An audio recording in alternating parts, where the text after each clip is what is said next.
Welcome back to rank SNS. நான் உங்கள் ஜீனி.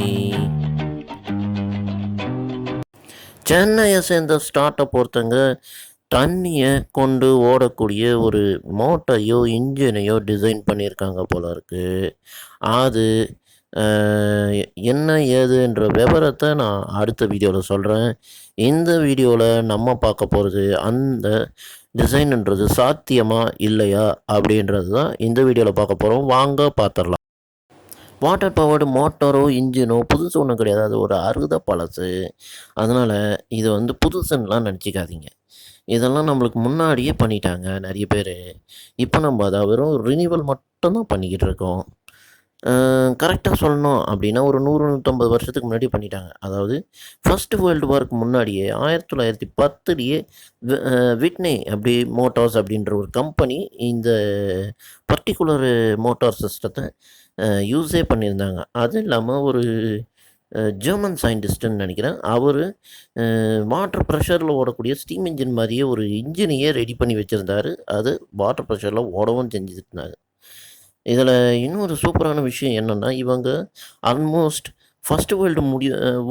செகண்ட் வேர்ல்டு வார் முடிகிற வரைக்குமே அவங்க இந்த விட்னி கம்பெனி அந்த மோட்டரை இது பண்ணிக்கிட்டு இருந்தாங்க. ஒரே ஒரு இது என்னென்னா, அது 1/2 HP மோட்ரு. அதை யூஸ் பண்ணி இவங்க almost turn table, washing machine, அப்புறம் பவர் ஜென்ரேஷன் எல்லாமே பண்ணிக்கிட்டு இருந்தாங்க வீட்டில்.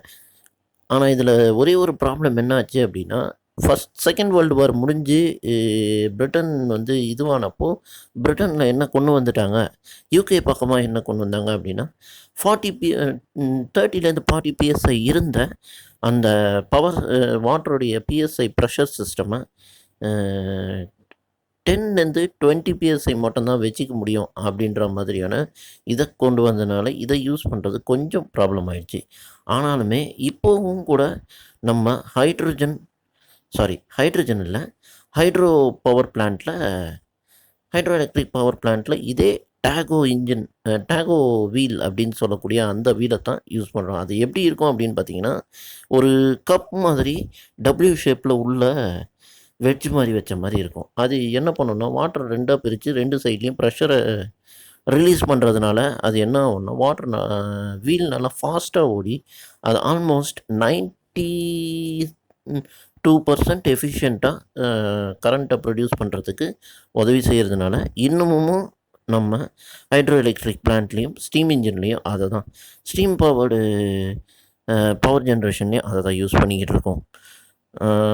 இப்போவும் அதை தான் யூஸ் பண்ணிக்கிட்டு இருக்காங்க. ஆனால் அந்த இன்ஜின் இப்போ யூஸ் பண்ணுறதில்ல யாரும்.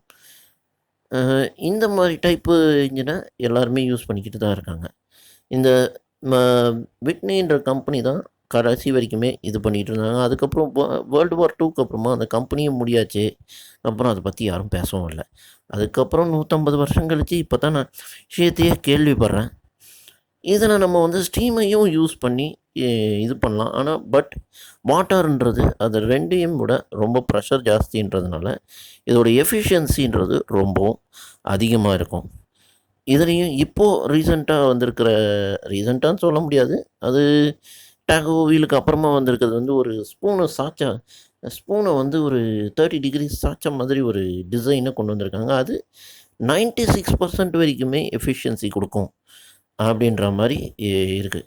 இதில் வாட்டர் வேஸ்டேஜ் ஆகும் அப்படின்றது பார்க்காம அந்த வாட்டரை நீங்கள் வேறு எதுக்காவது யூஸ் பண்ணுற மாதிரியே இருந்தால் அது நல்ல ஒரு எஃபிஷியண்ட்டான பவர் ஜென்ரேஷன் சிஸ்டமாக இருக்கலாம்.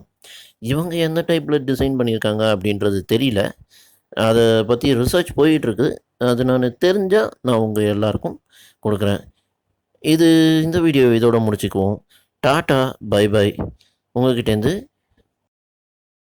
வீடியோ பிடிச்சிருந்தா லைக் பண்ணுங்கள், பெல் பட்டன் அழுத்துங்க, சப்ஸ்கிரைப் பண்ணுங்கள்.